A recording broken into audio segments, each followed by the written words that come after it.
The arrival of the Ogre tribes yesterday was like a bolt to the brain, a shocking display from the Mercenaries of Mourn. My great maw hungers for more, and boy, do I have some dummy-thick action for you all today. Taking a full Ogre army to the battlefields of multiplayer to see what kind of devastation these brutes can unleash against Thorek Ironbrow and the Dwarfs. Man-eater pistols and Mournfang Cavalry will be the focus in this one, and I was very curious to try Monsters Cav against the new Dawi rework and their spicy selection of runes. They've got the mass, they've got the punching power, but do they have the necessary in-game impact to carry the Ogres against a Master Rune Lord of Thorek's caliber? Let's find out. My opponent today is XMT Samurai Warrior, an Italian YouTuber well-versed in the multiplayer scene. There should be a bunch of games from our series going up in the coming days. So it's only the second time I played Ogres in multiplayer, and you can't even use them unless you turn off unit caps because they're in the campaign exclusive section. You only got 5 units to choose from, there's only so many ways you can build an army. But their faction trait is Ogre Charge, granting all monstrous infantry in their arsenal only a 50% reduction to their charge bonus when hitting braced infantry. The only faction in the game that can partially ignore expert charge defense or charge defense against large.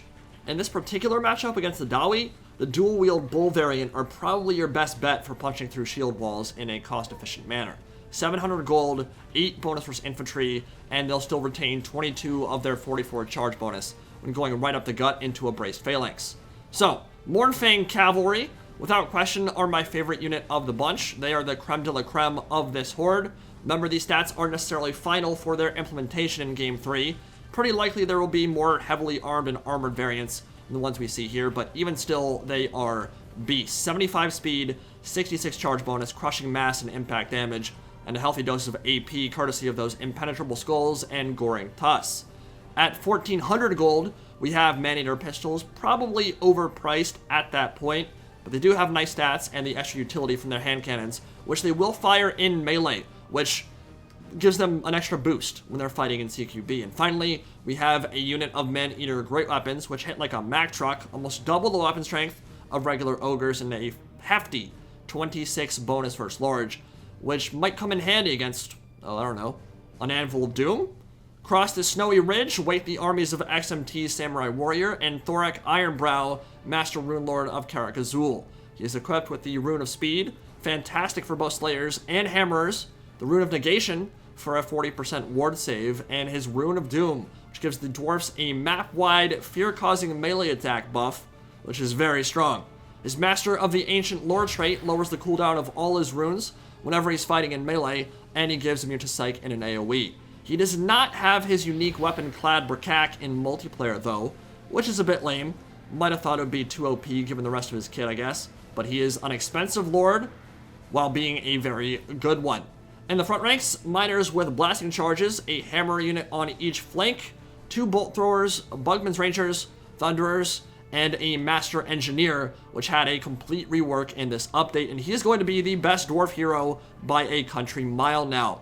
Gromradal lost his flash bomb, but the Engineer got a ranged version of it that he can cast on targets out to a 75-meter range, lowering melee defense and crippling enemy speed.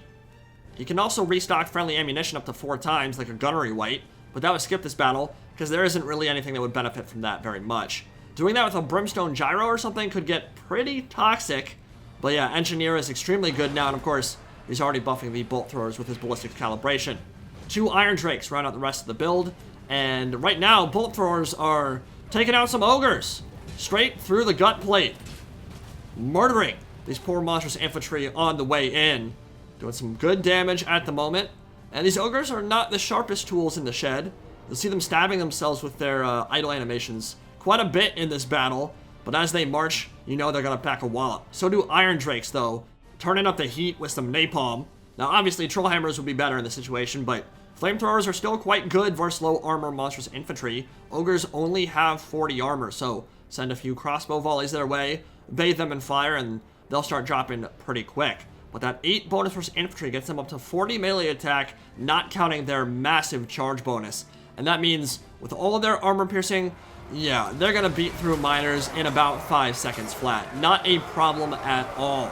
If you're wondering why they're Dark Elf themed today, it's because Loki or Felhart promised them some juicy Charybdis flesh if they'd help him beat up some dwarfs, and kind of hard to say no when staring into the eyes of the Kraken Lord, but the Rune of Doom has gone down. Plus 24 melee attack, map-wide, fear, map-wide, and remember that most of these ogres are not immune to Psych. Only the Man-Eaters are. Mournfang Cavalry and the rest of the Ogre Bulls can be terror-routed. Red Blades of Ind and the Helm of the Kraken. Slicing and dicing through some hammers and miners. Ogres have overloaded the Dwarfs' left flank, trying to turn that, especially with the Mournfang Cavalry roaring in from the side. Now, one unit going straight to the hammers, the other unit thinking about maybe putting some pressure on the rear, going after the Bugman's Rangers, but they'll have to contend with some Slayers if they decide to do that. And some of the Ogre Bulls have already routed off the Napalm and the Blasting Charges, making their mark early. Man-Eaters on the hill in the back, firing in. And here comes the thunderous charge of the Mournfang Cavalry. Rune of Speed going down from Thorek Ironbrow, hitting everything on that left flank. Hammers, plus 24 melee attack, means they hit pretty damn hard, but their survivability can certainly be called into question. They never had the best melee defense, especially not when fighting all these ogres, but they're hitting really well right now, doing a lot of damage to the Ogre Bulls. And the Mournfang about to get flash bombed.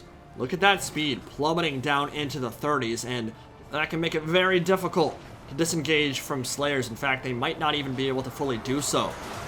Dual weapon ogres charging into the miners with blasting charges, trying to crack through these initial ranks, which have held pretty well, supported by Thorek Ironbrow and that Rune of Doom. More ogres going around the flank now, and the Man-Eaters deciding, screw it, we're going into melee. Not doing enough damage from range.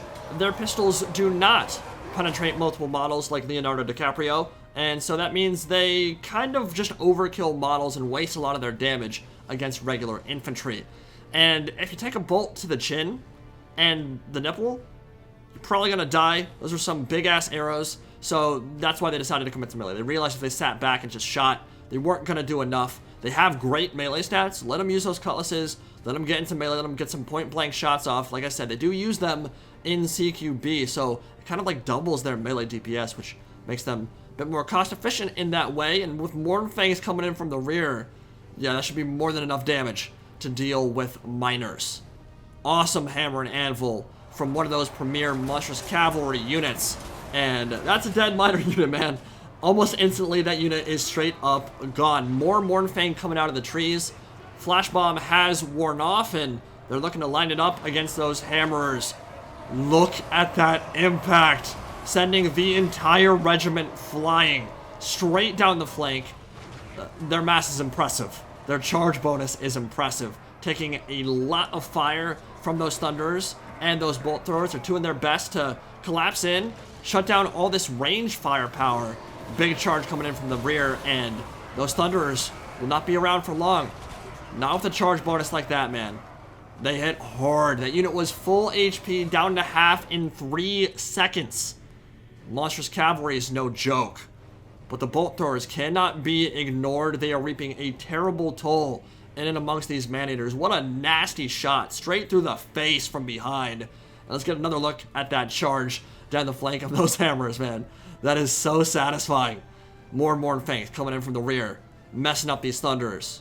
The stampede is here, and no mercy will be shown for the Dawi of the Kara's Anchor. And by the grace of sweet baby Jesus, they actually swing their weapons too. Could you imagine that? Monstrous Cavalry actually using their weapons? Imagine if Emmerich used his lance on top of Midnight or any of these other Demigryph units actually use their weapons. It's a good look. It makes them look so much more dynamic in battle. Very nice change for them, for sure. Bolt Throwers are still firing in. The poor Man-Eater, right through the back of the neck, through the face. He's gonna drop down. And Man-Eater pistols taking quite a bit of fire, but they're into the Iron Drakes. I'm not sure they'll be able to finish them off. They've only got a few models left, and the Slayers are now going to start feasting on all this large. And that's one of the things the Ogres really have to worry about. Because of their low armor, even regular spears, anything with a bonus versus large, gonna put the whooping on them in a prolonged melee grind. The Dawi are rallying to their lord, Thorek Ironbrow. Big karate kick coming in from the Man-Eaters, busting through some Mohawk Slayers, jibbing them left, right, and center. And they're trying to get a full surround off on Thorek Ironbrow, but he has AP damage. And he actually hits pretty hard, especially for a Rune Lord. He's got some decent melee stats, so he should be able to survive that onslaught for now, and the Man-Eaters are dropping low. Lokir Felheart is full HP, which is not a surprise. There's not really a duelist to easily deal with him. He's the kind of thing you'll have to leave for last. Hammers get a full surround off on him, then he'll die relatively quick. But at the moment, the Ogres have compromised all the range units. They've shut down the Bugman's Rangers, they've killed the Thunderers, they've killed off the Bolt Throwers.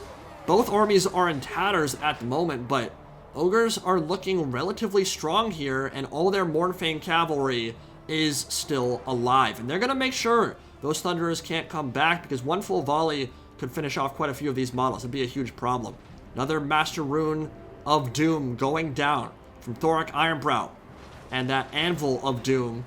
Ogres will want to collapse in, get a full surround off on him. Once Thorek is gone, this army is toast. But killing him is no trifling matter. Engineer still firing in, getting some good shots with that handgun. Big charge from the Mournfang Cavalry. These are just quintessential shock tactics from the Ogre tribes. Full surround off now. Isolating the most important targets, killing off the artillery, going after the ranged troops, leaving Thorek for last. And because he's so difficult to kill, that's probably the right call. Oh, it's going to be so satisfying to watch this thing, baby. Here it comes. Oh, the Goring Tuss stampeding through, sending the Dwarfs to meet their ancestors in the afterlife. Mournfang have been great this game, although they did have some issues getting around the Slayers and engaging initially. They are 75 speed, but a few times I've used them, it feels like they're moving quite a bit slower, even when not considering stuff like the flash bomb that's slowing them down. They seem to move more like 68 or 66 speed. They can kind of have difficulty outflanking units sometimes, and I'm not sure why that is. It might just be a visual thing. Man-Eaters with great weapons are gone, but Lokir Felheart with the Kraken Lord helmet still going in there, getting some regen. Another big charge from the Mournfang out on this side. Scimitars flashing, decapitating the rest of these miners, sending them to the edge of the map. And even though the balance bar is relatively even, and just swung back a little bit actually, it's looking like the Ogres have this one well in hand, barring some kind of miracle working from Thorek Ironbrow and the Master Engineer. They've just got too much HP to worry about, to deal with, to carry this one. And it's interesting to see how the Ogres fight, how Monstrous Infantry fights without any meat shields up front. A lonely Iron Drake makes his last stand, but in the face of all that fury, there is no standing. He's gone. Thorek being beaten on by Ogre dual weapons, and Lokir going after the Master Engineer, and this one should be well in hand for the Ogre tribes. We'll double fast forward it for a second here, and oh, one more charge. We gotta watch this. Gotta watch this one. It doesn't get much better, man. I love it. I absolutely adore it.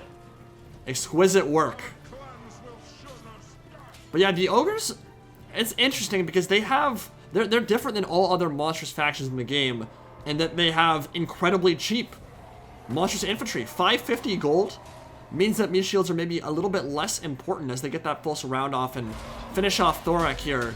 It's not such a big deal for them to have their Noblars yet in some ways, at least against the Dwarfs, just because they have such cheap infantry to throw into the meat grinder anyway. Obviously, all monsters will perform better if they have regular foot troops out front to tank damage, but the fact that those Ogre Bulls are so cheap means that if you go full army of them, they can kind of be your meat shield anyway, and they hit really damn hard for a meat shield unit. Master Engineer taking out his cog hammer, going in and going flying, and he just took so much damage from that charge. Oh my god, you do not see that very often in charges against single entities. He got obliterated by that thing. That did like 600 damage burst right off impact. That was impressive. Okay, so let's take a look at stats and talk about Ogres for a second here, huh? The dual weapon variant and the Mournfang were definitely the MVPs. I think those were the two linchpins of this build. The dual weapons are just very cost effective against the Dawi specifically, but in general, 700 gold for 8 bonus versus infantry, 44 charge bonus, it's pretty great. And the Mournfangs were able to isolate those important targets in the rear and shut them down. Now, Obviously, XMT Samurai Warrior did not go for a hard counter ogre type build. If you go like 3 or 4 Slayers and stack up all the slows and you get a bunch of Thunderers and Troll Hammers and all that, you could obliterate quite a large portion of this army quickly. The fact that Ogres only have 5 units right now does limit their effectiveness in terms of army compositions in some ways. Dwarfs certainly have plenty of tools to obliterate a full army of monstrous infantry. But of course, if you go full hard counter against an Ogre type build, well, then you're going to be leaving yourself open to any normal type build, and you're not going to know when someone's building full Ogres. When Ogre Kingdoms have their full roster, they should have tools to deal with the Dawi Phalanx.